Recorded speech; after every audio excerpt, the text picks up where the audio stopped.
Rakaka.se, we were here. We're staying with Carmac. 1 year ago you were the editor-in-chief at SK Gaming. Now you're the product manager of ESL, Extreme Masters. Officially, we call it the Intel Extreme Masters.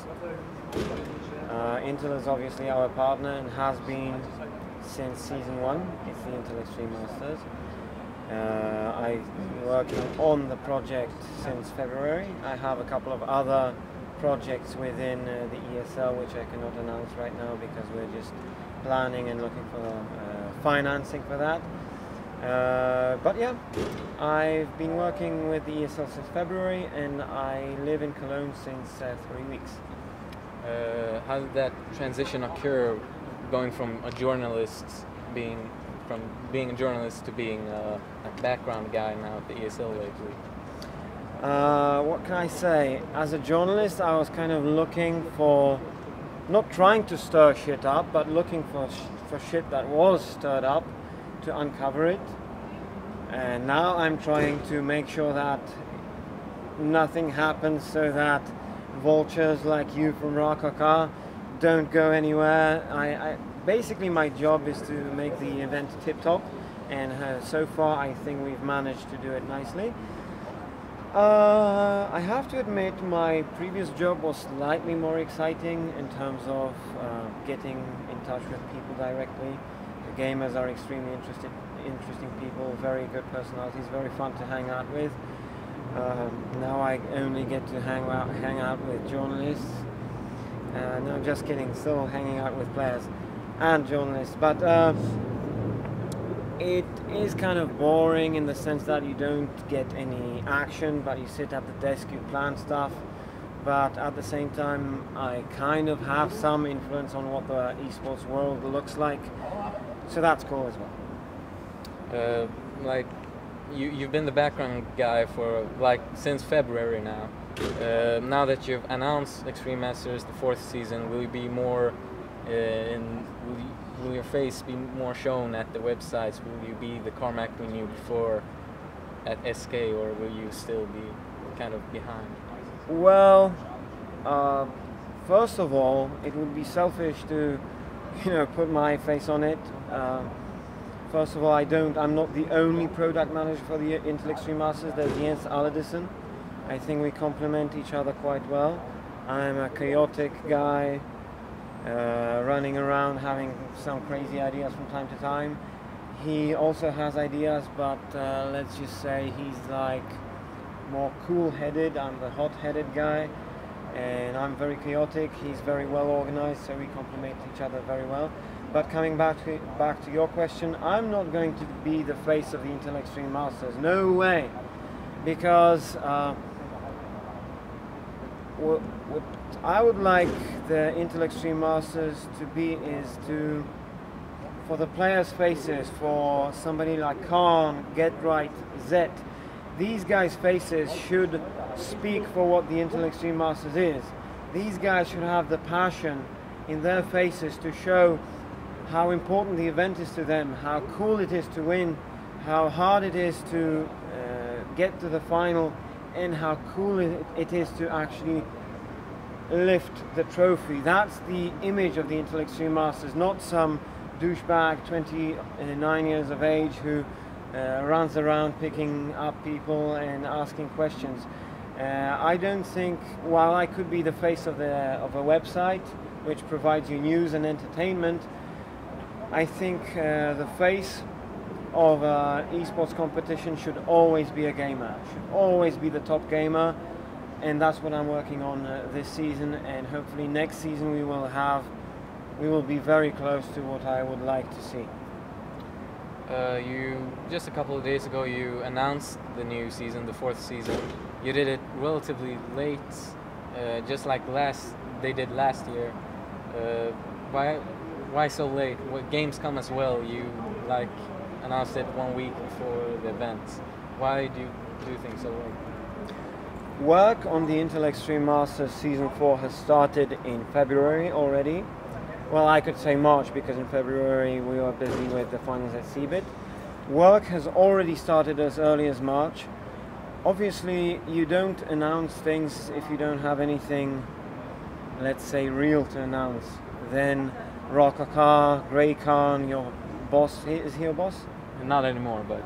Well, anyway. He's the founder at least. Yeah. Whoever right now is in charge of Rakaka will come and tell you to write stories about how I did not deliver on promises, or how the ESL and Intel did not deliver on promises. We waited to have enough facts, enough good facts to share with the community, and we still haven't told you everything yet. So we're working on it.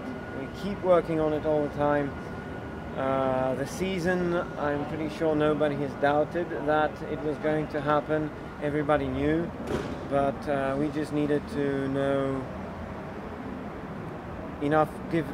enough solid information, final information, to be able to release it to the world. Let me put it this way.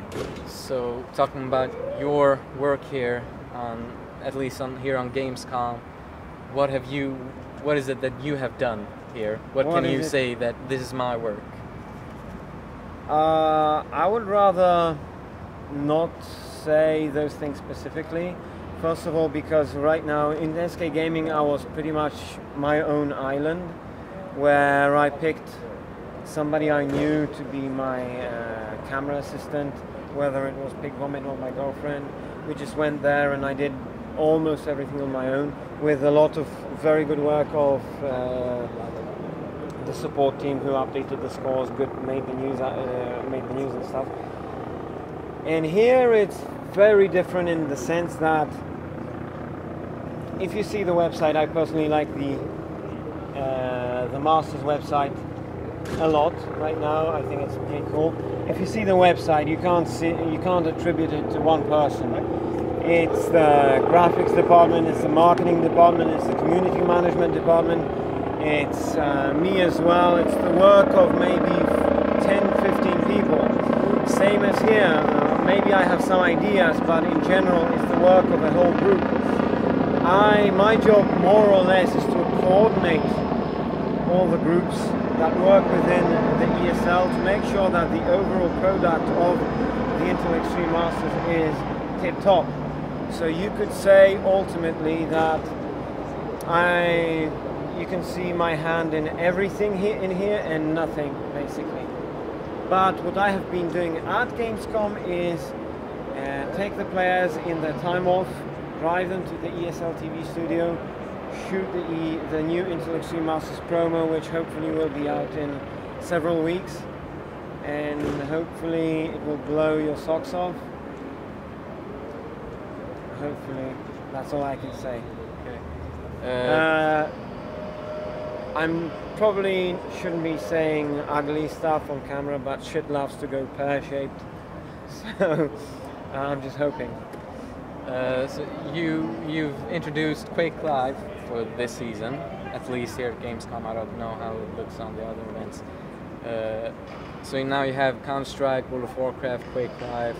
How do you divide this? How do you prioritize these games? All right, you hear it first from me. This is information unreleased so far. Quake Live is in the balance. We do not know if it's going to be a supported game or if it's going to be a side game.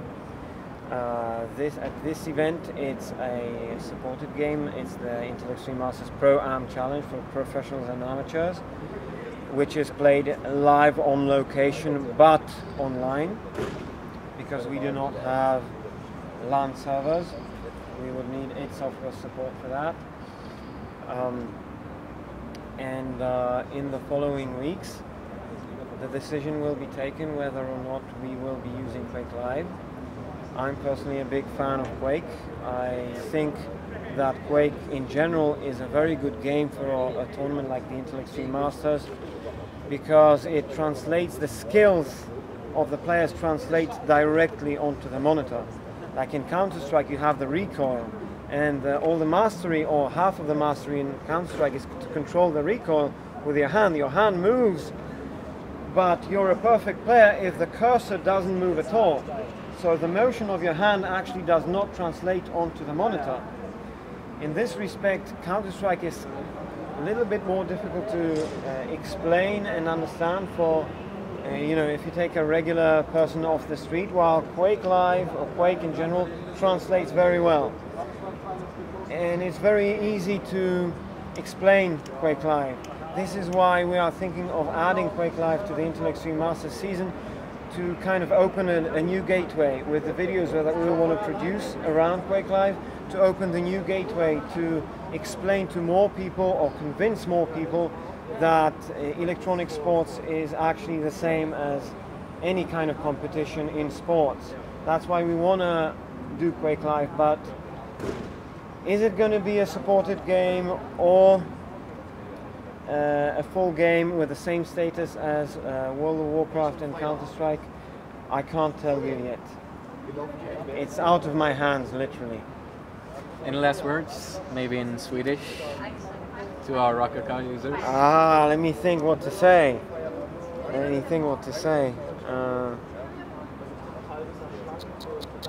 Something original, maybe? Okay, I'll say what I said before to you. And this is not to the readers because it's insulting, but this guy takes insults very well. När du var liten gav din mamma dig ett korvhalsband så att hundarna ville leka med dig. All right, thanks. Tack.